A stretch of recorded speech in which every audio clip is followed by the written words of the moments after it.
Geo-blocking doesn't work, so why bother? And your time starts now? All right.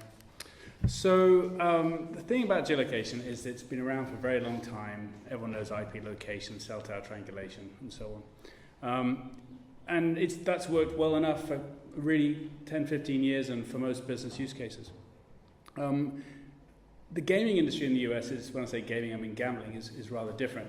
The US has some of the most amazingly rabid gambling laws that you could possibly imagine. They take it very seriously in this market. And if anybody wants to offer their online casino or poker site or horse racing site online, they have to prove that the user is definitely in a territory where it's licensed and not somewhere where it is a criminal offense. So what that means is that if you are one of these brands, these are all our customers, and you take a customer from the wrong side of the state line and your geolocation system isn't good enough, you could face up to a 5-year criminal sentence. And not just you, but the directors of the payment method used by the player. And that's the directors of Citibank, Amex, etc., PayWizard, definitely on the hook. So that basically puts such a high bar that this whole sector wouldn't even exist without effective geolocation. And we created the company nearly 4 years ago to do that. And we have 100% market share in the US today with all the major brands that you could think of. So geolocation does work, and it works across all the usual devices that everybody uses. We've been installed in over 200 million devices already. So why would you bother? Now, it's theoretically possible, so why bother? It's all about premium rights. Premium rights sell for premium prices. And if you look at these sports rights, these are really sports and Netflix's own content expenditure. These are big ticket items. Why are TV networks around the world paying these kind of prices for sports rights? Because sports drives subscribers and advertisers. And what will happen is if you don't have the exclusive sports rights, you're going to lose a subscriber, and then your whole business is under pressure. ESPN's name has come up quite a few times today in regard to that. So they pay more and more to get more exclusive rights. The issue is, what if they're not exclusive anymore? What if you can just fake your IP address and get your content from wherever you want? Suddenly you don't have to have that cable contract. You can cut the cord, and you just use your local ISP and broadband to get your content from wherever in the world. Legally, some people see this as a victimless crime because you're only breaching terms and conditions to do it. But there is a major impact. The major impact is being felt in that up to 30% of users in some markets, like China or Indonesia or Brazil, even Canada and Sweden, are territories where well into double digits of all internet users are using VPNs or DNS proxies to fake their location. Because why wouldn't you? There's such a cornucopia of content available to anybody outside of the US normally who wants to access this content. And they are. This is such a large number, you can't sweep bad geolocation under the media industry's carpet anymore. This is now a big issue, and it's affecting valuation for content. Any Google search for any kind of content you want will expose how easy it is to access it by just faking your IP address, sometimes completely free of charge.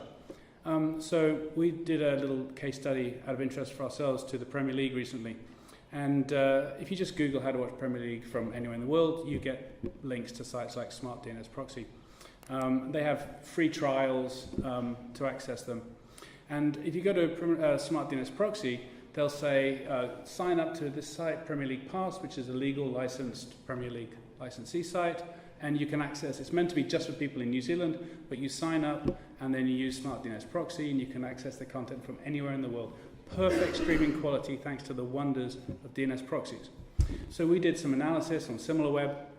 Who goes to Premier League Pass, a New Zealand only Premier League site? They all go to all these location faking sites. Smart DNS Proxy, IPVanish, Unlocator, Overplay.net. This is where their traffic is coming from. And if you look at their exit traffic, the number one destination for all their exit traffic, an error page on unlocator.com. Premier League sells for £2 billion a year exclusively for the UK alone. UK traffic is going to Premier League Pass. They're paying 10% of the price of a Sky Sports subscription to get twice as many games as you can legally watch in the UK. The value proposition is undeniable. So what can be done about it? A lot. Geocomply has 35 engineers that do nothing but this. This is all we do. It's a boring subject, but it's our specialist subject. played. I think... There we go. Time for questions. That was great. So, do you know the extent, what are some of the hot areas for people using VPNs to get into content? What areas of the globe? I mean, I suppose people would typically say China, is that right? Yeah, China, they're also doing it because they can't access Facebook and so on. So there's one of the big red herrings around this is that blocking VPNs means it's a privacy issue and you're cutting down on people's ability to access real news. It's nothing to do with that. If we were working with a site to stop people accessing the content that they shouldn't do, all it means is if you're a Netflix customer in the UK, you can only access Netflix content that you should be able to see. It's nothing to do with you being in China and you can't access Facebook to find out what's going on. So the VPN usage around media content is growing, particularly in territories where there just isn't much good quality local content. And in that sense, I mean, it came up in a previous panel today. If you have Game of Thrones starting in the US and then its launch, its premiere is delayed 6 months in the UK, that is only going to drive people to fake location or go and pirate a copy of that program. And this issue of location and territories is cutting right across the OTT and TV everywhere initiatives. And interesting, you come to sessions like this and everyone is talking about TV everywhere and OTT and content being localized and customized, but there is nothing in the fabric of the industry to actually make sure the territorial rights are in place and can be upheld. So I don't know what's going to happen, but I imagine that rights and the complexities that throws to this industry are going to be a big problem going forward. So it sounds like sound advice will be get it available legally is probably your best. You have to release everything globally. Yeah. You can't have this delayed release plan, even if it means that some seasons, some countries it's summer, some countries it's winter, and you don't have the luxury of delaying premium content around the world. But the other issue is which small country's TV network is going to pay a premium for premium content when they know that everyone's already watched it somewhere else?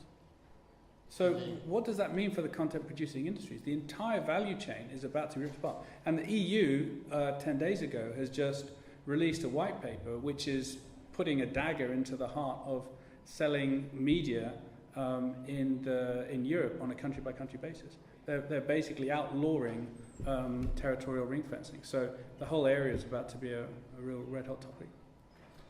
David, thank you so much. No worries.